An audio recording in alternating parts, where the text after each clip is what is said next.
Hello everyone, কেমন আছো তোমরা সবাই? আমি তো খুব ভালো আছি।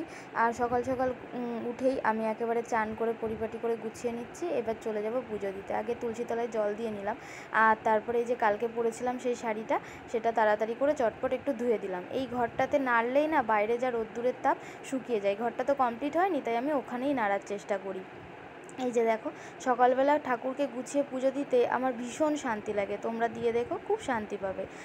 আসলে এই যে আমার শখ স্বাচ্ছন্দ্য পরিপাটি দেখছো, এগুলো কোনো কিছুই কিন্তু আমার ছিল না, এবং কোনো দিনও হবে বলে আমি কোনো দিনও আশাও করিনি, না কোনো দিনও এর স্বপ্ন দেখেছি। তবুও ঠাকুর আমাকে এইটুকু দিয়েছে, তাই ঠাকুরের কাছে আমি ভীষণভাবে কৃতজ্ঞ। আর আমার ঠাকুরের কাছে বিশেষ কিছুই চাওয়ার নেই। আমি এই বাড়িতে এসে থেকে অনেক কষ্ট করেছি, অনেক ভাবে কষ্ট পেয়েছি। তো তারপর আমার স্বামীও ছোটো থেকে অনেক কষ্ট করেছে, তো সেখান থেকে আজকে এখানে আমরা পৌঁছেছি। এই যে তিনতলা বাড়িতে আমরা বসবাস করছি, ঠাকুরকে একটা আলাদা ঘর দিতে পেরেছি, এটা অনেক আমার